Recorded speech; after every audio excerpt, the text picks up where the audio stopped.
கர்த்தர் அதிசயங்களை செய்கிறார். ஊழியங்கள் வழங்கும் ஜீவ வார்த்தை.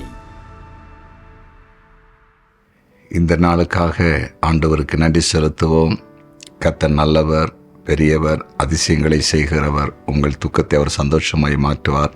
இந்த நாளில் உங்களுக்கு அற்புதம் நடக்கும். இந்த நாளில் பெரிய காரியம் நடக்கும். எதை குறித்து நீங்கள் கலங்க வேண்டாம். உங்கள் கலக்கத்தை எல்லாம் ஏசப்பா மாற்றுவார். இன்றைக்கே நீங்கள் சாட்சி சொல்லத்தக்கதாய் பெரிய காரியத்தை பார்க்க போகிறீர்கள். விசுவாசிங்க.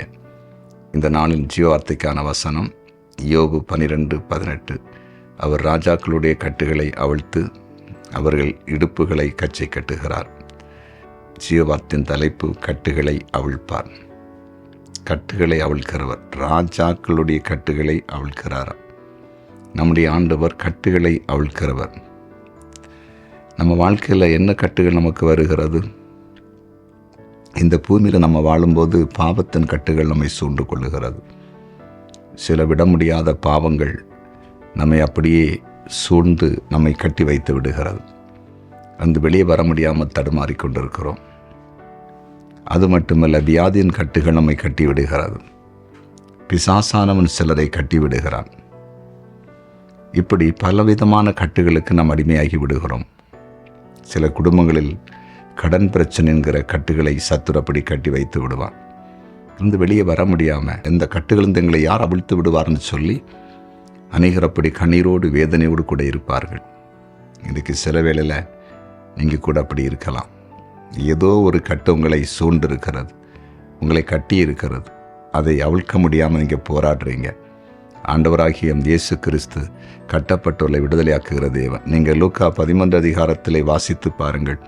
18 வருஷமாய் ஒரு ஸ்திரீ சாத்தானால் கட்டப்பட்டிருந்தாள். ஆண்டவராகிய இயேசு கிறிஸ்து ஒரு நாள் தேவாலயத்திற்கு வந்தார். அவளை பார்த்தார். உடனடியாக அந்த கட்டிலிருந்து அவளை அப்படி விடுவித்தார். அவள் நிமிர்ந்து தேவனை மைமைப்படுத்தினாள் என்று வேதம் தெளிவாய் சுட்டி காட்டுகிறது. அதே ஆண்டவர் இன்றைக்கும் ஜீவனோடு இருக்கிறார். நான் மரித்தேன், ஆனாலும் இதோ சதா காலங்களில் உயிரோடு இருக்கிறேன் சொன்ன ஆண்டவர் இன்றைக்கும் உயிரோடு இருக்கிறார். இன்றைக்கு அவர் கட்டுகளை அவிழ்ப்பார். என்ன கட்டாலும் சரி, அந்த கட்டை இன்றைக்கு அவிழ்த்து விட போகிறார். பாவக்கட்டை இருக்கலாம், வியாதின் கட்டை இருக்கலாம், கடன் பிரச்சனை இருக்கலாம், பிசாசை இருக்கலாம், எதுவானாலும் சரி, உங்களுக்கு விரோதமாய் நீங்கள் எழும்ப முடியாமல், வாழ்க்கையில் முன்னேற முடியாமல் இருக்கிற கட்டுகளை கர்த்தர் இன்றைக்கு அவிழ்க்க போகிறார். நம்புவீங்களா? உங்களுக்காக நான் ஜெபிக்க போகிறேன். ஜெபிக்கலாமா? ஜெபிக்கலாம். எங்கள் அன்பு தகப்பனே, உம்முடைய பிரசன்னத்துக்காய் நன்றி. ராஜாக்களுடைய கட்டுகளை அவிழ்க்கிற எங்கள் அன்பு தகப்பனே, உம்முடைய பிரசனம் இப்பொழுது வெளிப்படுவதாக. கட்டப்பட்டிருக்கிற ஒவ்வொருவரும் இயேசுவின் நாமத்தில் இப்போது கட்டிலிருந்து விடுதலை அடைவார்களாக. இயேசுவின் நாமத்தில் கட்டிலிருந்து விடுதலை அடைவார்களாக. பாவத்தின் பிடியில் கட்டப்பட்டிருக்கிறவர்கள் இயேசுவின் நாமத்தில் இப்போது விடுவிக்கப்படட்டும் என்று ஜெபிக்கிறேன். கொடிய நோயினால் கட்டப்பட்டிருக்கிறவர்கள் இயேசுவின் நாமத்தில் இப்போது விடுவிக்கப்படுவார்கள் என்று ஜெபிக்கிறேன். பொல்லாத பிசாசினால் கட்டப்பட்டிருக்கிறவர்கள் இயேசுவின் நாமத்தில் விடுவிக்கப்படட்டும் என்று ஜெபிக்கிறேன். கடன் பிரச்சனை என்ற கட்டுக்குள் இருக்கிறவர்கள் இயேசுவின் நாமத்தில் இப்போது கட்டிலிருந்து விடுதலையாக்கப்படுவார்களாக. நீர் அப்படி செய்துவிட்டு நன்றி. இன்றைக்கு பிறந்த நாளை காண்கிற ஒவ்வொருவரையும் ஆசீர்வதித்து ஜெபிக்கிறேன். திருமண நாளை காண்கிற குடும்பங்களை வாழ்த்தி ஆசீர்வதிக்கிறேன். குறிப்பாக தகப்பன், இன்றைக்கு கமாண்டில் ஆண்டவரே அநேகர் தங்களுடைய பிரச்சனைகளை, தங்களுடைய தேவைகளை ஆண்டவரே குறிப்புகளாய் அனுப்பியிருக்கிறார்கள். அவர்களுக்காக ஜெபிக்கிறேன். தேவ பிரசனை இப்போது இறங்குவதாக.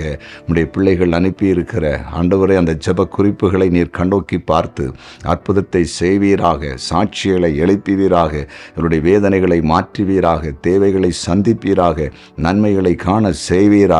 நீர் ஜெபத்தை கேட்டீர், அதற்காய் நன்றி. நீர் எங்களுக்கு பதில் தந்துவிட்டீர், ஸ்தோத்திரம். சாட்சிகளை எழுப்புகிறீர், அதற்காய் ஸ்தோத்திரம். இயேசுவின் நாமத்தில் பிதாவே, ஆமேன், ஆமேன், ஆமேன்.